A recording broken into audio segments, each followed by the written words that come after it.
Hello guys, आज हम इस जेंगो के मॉड्यूल में देखेंगे कि आप एक इवन ऑड का प्रोग्राम कैसे बनाएंगे। यहाँ पे हम फॉर्म का यूज करेंगे और फॉर्म का यूज करके इवन ऑड प्रोग्राम को डेवलप करेंगे। देखिए, जेंगो के अंदर इवन ऑड प्रोग्राम कैसे बनाते हैं, ये पूरा हम लॉजिक क्या करने वाले हैं, क्लियर करने वाले हैं। देखिए, मैं कुछ प्रोग्राम्स आपके सामने बना रहा हूँ जिससे आपको ये क्लियर हो कि कभी भी आपको डेटा उठाना हो किसी भी फॉर्म के थ्रू, कोई भी मेथड हो, पोस्ट या गेट, तो आप कैसे यूज करेंगे। और ये सिंटैक्स आपके सामने क्या हो जाएगा, याद हो जाएगा।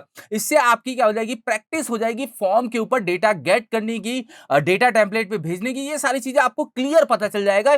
इसलिए मैं आपके सामने कुछ प्रोग्राम्स बना रहा हूं। तो अभी जो हम प्रोग्राम देखने वाले हैं वो होगा इवन ऑड नंबर का, कि हम इवन ऑड नंबर को कैसे चेक करते हैं, कैसे इंप्लीमेंट करते हैं, क्या लॉजिक होता है। ये पूरा लॉजिक हम प्रैक्टिकली क्या करेंगे, क्लियर करेंगे, जिससे आपके सामने चीजें क्या हो, क्लियर हो और आप इसको यूज कर पाए। तो चलिए स्टार्ट करते हैं। देखिए लास्ट हमने क्या किया था, कैलकुलेटर बना के देखा था। कैलकुलेटर आपको क्लियर भी हो गया होगा कि आप कैलकुलेटर को कैसे बनाएंगे, कैसे यूज करेंगे, वहां से डेटा कैसे उठाएंगे। बहुत सिंपल है। अभी तो इवन ऑड प्रोग्राम उससे ज्यादा छोटा प्रोग्राम है और आपको क्लियर समझ में आएगा। ये मैं आपको क्लियर करता हूं। देखिए यहाँ पे, देखिए मैंने आपके सामने एक एचटीएमएल का फॉर्म बना रखा है। यहाँ पे देखिए इवन ऑड डॉट एचटीएमएल करके एक पेज बनाया और यहाँ पे एक फॉर्म बनाया। देखिए फॉर्म में मैंने एक ही इनपुट लिया है, मैं आपको क्लियर कर देता हूँ, num1, और यहाँ पे मैंने बटन पे इवन ऑड लिखा है और एक और लिया है जहां पे मैं आउटपुट को क्या करूंगा, स्टोर करूंगा। मतलब मैंने उसी फॉर्म को यहाँ पे यूज किया है।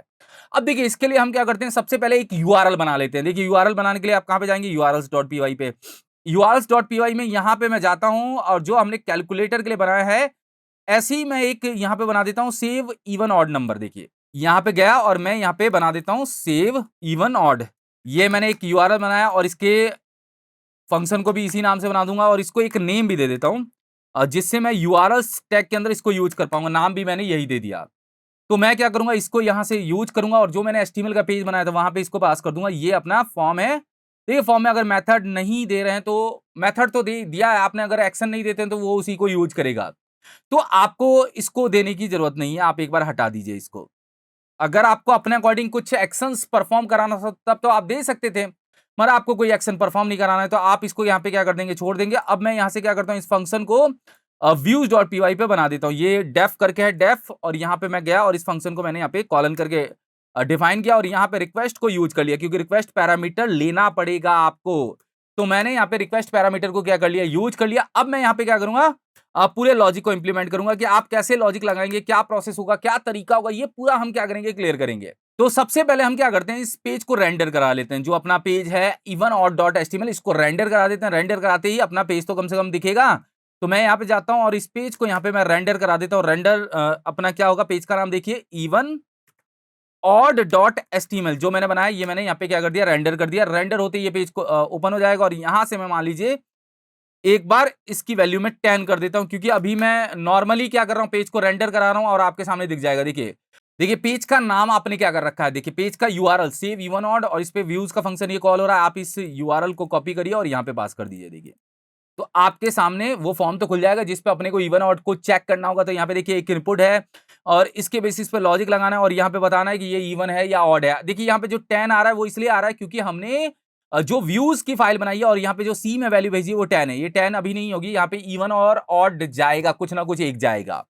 तो मैं यहाँ पे क्या कर रहा हूँ, एक बार सी को यहाँ पे सिंगल कोटेशन में ब्लैंक ले रहा हूँ और रिटर्न को इसके सामने कर देता हूँ एक बार, और सी को यहाँ पे पास कर देता हूँ, जिससे वहां पे ब्लैंक चला जाएगा। अभी इसके अंदर कुछ नहीं आने वाला, ये ब्लैंक हो गया। देखिए अब अपने को क्या चेक करना है, अपने को चेक करना है इफ रिक्वेस्ट। आपने रिक्वेस्ट की और मेथड हमने चेक किया कि मेथड जो यूज है रिक्वेस्ट में वो कौन सा है। तो इक्वल टू हमने चेक किया पोस्ट, आपका पोस्ट मेथड लगा हुआ है। तो फिर अपने को लॉजिक लगाना, नहीं तो नहीं लगाना। तो हमारा तो पोस्ट मेथड ही है। अगर मैं फॉर्म ओपन करूंगा आपके सामने तो देखेंगे तो आपके सामने पोस्ट मेथड ही है और अपने को ये वैल्यू गेट करनी है इसकी। तो इसकी वैल्यू गेट करने के लिए मैं यहाँ पे एक वेरिएबल ले लेता हूँ, वेर एन करके एक वेरिएबल। तो मैंने यहाँ पे एन करके एक वेरिएबल लिया। मैंने यहाँ पे रिक्वेस्ट, देखिए वेर आ जाता है क्योंकि जावा स्क्रिप्ट में वेरिएबल क्या होता है, वेर से डिफाइन होते हैं। तो कभी कभी वो नाम मेरे सामने आ जाता है तो मैं लिख देता हूँ। नहीं तो यहाँ पे तो क्या है, अपने को बताने की जरूरत नहीं है कि वेर देना है या डायरेक्ट अपने को वेरिएबल का नाम पास करना है। तो मैंने यहाँ पे क्या किया, एन लिखा और यहाँ पे लिखा रिक्वेस्ट डॉट पोस्ट, क्योंकि हमें पोस्ट मेथड से क्या करना है, गेट करना है, गेट और वहां पे उस फील्ड का नाम। तो अपने फील्ड का नाम क्या है, देखिए क्लियर अगर आप देखेंगे तो यहाँ पे फील्ड का नाम क्या है अपना, num1। तो मैंने यहाँ पे num1 ले लिया और मैंने यहाँ पे इफ कंडीशन का यूज किया। इफ कंडीशन का यूज करने से पहले आपको इसको इंट में कन्वर्ट करना पड़ेगा, टाइप कन्वर्जन करना पड़ेगा। तो मैं यहाँ पे इवन लगा देता हूँ। चलिए इवन लगा के आप इसको क्या कर सकते हैं, कन्वर्ट कर सकते हैं। आप इंट का भी यूज करके इसको कन्वर्ट कर सकते हैं। लॉजिक क्लियर है, दोनों प्रोसेस से आप इसको कन्वर्ट कर सकते हैं। इवन लगाया मैंने और यहाँ पे लिखा एन मॉडुलस अगर 2 डबल इक्वल टू 0, क्योंकि इवन नंबर का लॉजिक क्या होता है ये आप लोगों को क्लियर ही होगा। इवन नंबर वही होता है जिसका रिमाइंडर में 0 बचता है। जैसे मैं अगर 10 को 2 से डिवाइड करता हूँ, 2 के मॉडुलस से अगर आप चेक करते हो तो उसका रिमाइंडर क्या बचना चाहिए, 0। तो अगर आप 10 को 2 से डिवाइड करेंगे तो वो प्रॉपर क्या हो जाएगा, डिवाइड होगा, उसका रिमाइंडर कुछ भी नहीं बचने वाला। अगर रिमाइंडर वैल्यू बच जाती है, रिमाइंडर वैल्यू जो बचेगी वो 1 ही बचेगी, इसके अलावा कुछ बच ही नहीं सकती। 2 के मॉडुलस के केस में कह रहा हूं, तो मैंने यहाँ पे चेक किया, अगर इफ एन मॉडुलस 2 अगर इक्वल टू 0 है तो यहाँ पे मैंने एक वेरिएबल लिया सी और यहाँ पे स्टोर कर दिया इवन नंबर। देखिए तो मैंने यहाँ पे इवन नंबर स्टोर कर दिया और यहाँ पे एल्स लगाया और एल्स में मैंने क्या लिख दिया, अगर नहीं है तो ऑड है। फिर यही होगा ना कि एल्स में आपके पास क्या आना चाहिए, ऑड नंबर यहाँ पे दिख जाएगा। देखिए तो मैं आपके सामने क्लियर करना चाह रहा हूं, यहाँ पे सी ब्लैंक लिया मैंने, रिक्वेस्ट मेथड को चेक किया, फिर मैंने उसकी वैल्यू को गेट किया जो अपने को वैल्यू चाहिए। उसके बेसिस में मैंने इफ कंडीशन को यहाँ पे यूज किया। इफ एन मॉडुलस 2, मतलब ये चेक किया कि एन का जो मॉडुलस है, जो रिमाइंडर बच रहा है वो 0 के बराबर है, इसका मतलब इवन है, नहीं है तो क्या है, ऑड नंबर है। और वो सी के अंदर मैंने स्टोर कर दिया और सी को मैंने यहाँ पे पहुंचा ही रखा था। अब आप जाइए और यहाँ पे चेक करिए प्रोग्राम, आपका प्रोग्राम बन चुका है। और मैं यहाँ पे जाके क्या करता हूँ, 40 लिखता हूँ और इस पे क्लिक करता हूँ तो आपके पास इवन नंबर आ गया। आप यहाँ पे 11 लिखिए और यहाँ पे इस पे क्लिक करिए तो आपके पास ऑड नंबर आ गया।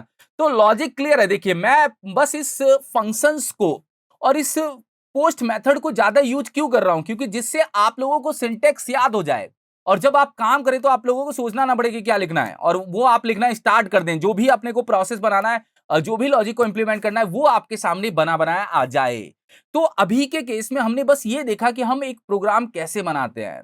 अब प्रोग्राम बनाते समय यूज कैसे करते हैं, लॉजिक्स का क्या यूज करते हैं, उस समय हम वैल्यू को कैसे गाइड करते हैं, ये हमने कैलकुलेटर में भी देखा था। बस प्रोग्राम्स आपके सामने बना रहा हूं जिससे आपके सामने ये चीजें कनेक्टेड हो जाए कि फॉर्म का डेटा कैसे उठता है और आप इसको कैसे यूज करेंगे। आगे के पार्ट्स में मैं एक नॉर्मल सी मार्कशीट बना के दिखाऊंगा जिसमें 5 सब्जेक्ट लेंगे, उसके बेसिस पे हमें टोटल निकालना है, टोटल के बेसिस परसेंटेज, और परसेंटेज के बेसिस पे हमें डिवीजन निकालना है। ये लॉजिक हम आगे के पार्ट्स में क्या करेंगे, क्लियर करेंगे, जिससे और पोस्ट मेथड पे आप काम कर पाए और चीजें आपके सामने क्लियर हो पाए। तो अभी के पार्ट में क्लियर हो गया होगा कि आप इसको यूज कैसे करेंगे। Thank you so much guys.